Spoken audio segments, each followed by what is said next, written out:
Mardi 26 septembre 2023, Éphésiens dans les cœurs. nous vous accueillons de nouveau sur votre chaîne L'Aventure dans la Parole. Nous partageons ensemble chaque jour des réflexions importantes pour notre foi en Dieu. Nous prions pour que, aujourd'hui encore, par le Saint-Esprit, la paix et la grâce de Dieu nous soient données dans l'étude de sa parole. Et nous vous invitons à participer avec nous en cliquant sur le pouce, en vous abonnant pour recevoir les notifications si ce n'est pas encore fait, en laissant des commentaires sur ce que vous avez compris et appris, et en partageant le lien avec vos connaissances. Le texte à mémoriser que nous vous invitons à dire avec nous se trouve dans Éphésiens chapitre 2, les versets 8 à 10. Car c'est par la grâce que vous êtes sauvés, par le moyen de la foi. Et cela ne vient pas de vous, c'est le don de Dieu. Ce n'est point par les œuvres, afin que personne ne se glorifie. Car nous sommes son ouvrage, ayant été créés en Jésus-Christ pour de bonnes œuvres que Dieu a préparées d'avance, afin que nous les pratiquions. Nous vous invitons à le redire avec nous dans Éphésiens chapitre 2, les versets 8 à 10. Car c'est par la grâce que vous êtes sauvés, par le moyen de la foi. Et cela ne vient pas de vous, c'est le don de Dieu. Ce n'est point par les œuvres afin que personne ne se glorifie.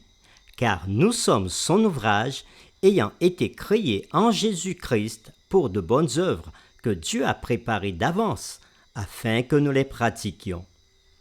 À quoi Paul fait-il allusion lorsqu'il parle du mystère de l'Évangile?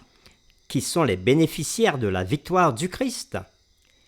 Les réflexions de cette semaine nous aideront à répondre à ces questions et aujourd'hui, nous le ferons avec la séquence. Nous sommes l'Église du Dieu vivant. Nous lirons aujourd'hui Éphésiens chapitre 3. Et nous répondrons à la question suivante. Pourquoi est-il à la fois important et excitant de faire partie de l'Église de Dieu? Nous lisons Éphésiens chapitre 3. À cause de cela, moi, Paul, le prisonnier de Christ pour vous païens, si du moins vous avez appris quelle est la dispensation de la grâce de Dieu qui m'a été donnée pour vous, c'est par révélation que j'ai eu connaissance du mystère sur lequel je viens d'écrire en peu de mots. En la lisant, vous pouvez vous représenter l'intelligence que j'ai du mystère du Christ. Il n'a pas été manifesté aux fils des hommes dans les autres générations, comme il a été révélé maintenant par l'Esprit aux saints apôtres et prophètes de Christ. Ce mystère, c'est que les païens sont co-héritiers, forment un même corps et participent à la même promesse en Jésus-Christ par l'Évangile, dont j'ai été fait ministre selon le don de la grâce de Dieu qui m'a été accordé par l'efficacité de sa puissance. À moi qui suis le moindre de tous les saints, cette grâce a été accordée d'annoncer aux païens les richesses incompréhensibles de Christ et de mettre en lumière quelle est la dispensation du mystère caché de tout temps en Dieu qui a créé toutes choses, afin que les dominations et les autorités dans les lieux célestes connaissent aujourd'hui par l'Église la sagesse infiniment variée de Dieu, selon le dessein éternel qu'il a mis à exécution par Jésus-Christ, notre Seigneur, en qui nous avons, par la foi en lui, la liberté de nous approcher de Dieu avec confiance. Aussi, je vous demande de ne pas perdre courage à cause de mes tribulations pour vous. Elles sont votre gloire.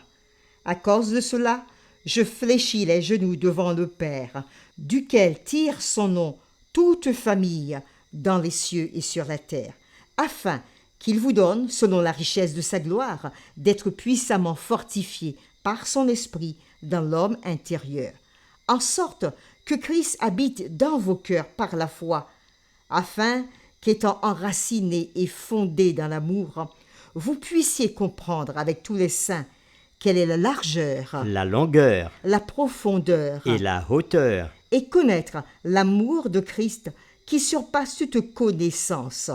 en sorte que vous soyez remplis jusqu'à toute la plénitude de Dieu.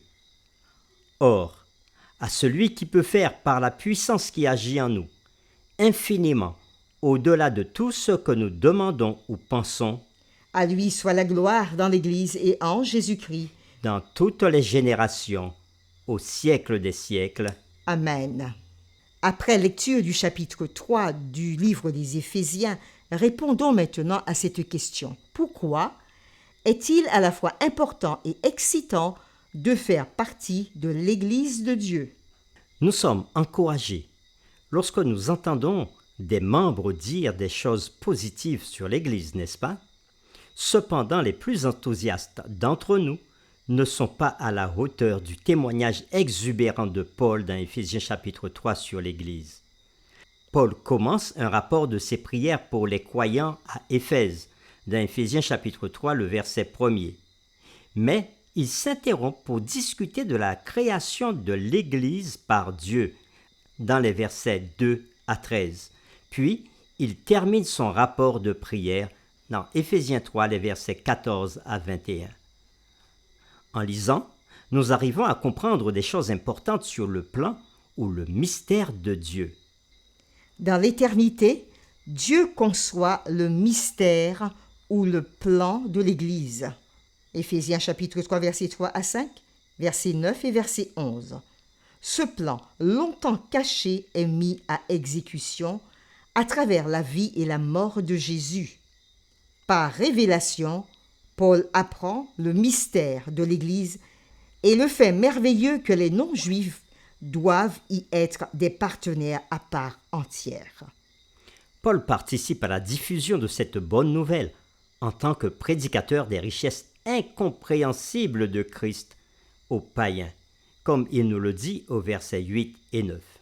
Ayant amené beaucoup d'âmes à Christ, l'Église, composée à la fois de juifs et de non-juifs, fait connaître la sagesse infiniment variée de Dieu aux dominations et aux autorités dans les lieux célestes, comme il est dit au verset 10, annonçant leur ruine à venir.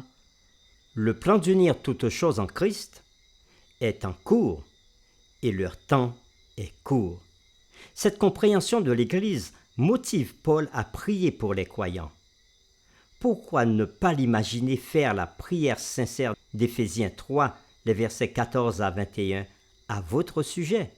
Pourquoi ne pas l'imaginer prier pour vous? Soyez remplis jusqu'à toute plénitude de Dieu, dit-il au verset 19, et que vous participiez pleinement au mystère merveilleux d'une Église unifiée. Pour terminer, réfléchissons à ces questions. Quels sont les types de barrières entre les croyants de notre Église ou communauté religieuse qui, à la lumière des écrits de Paul, ne devraient pas exister? Que pouvez-vous faire pour aider à les faire disparaître? Nous vous invitons à prier avec nous. À toi la gloire, Père éternel. À toi la gloire, Jésus, notre frère et sauveur.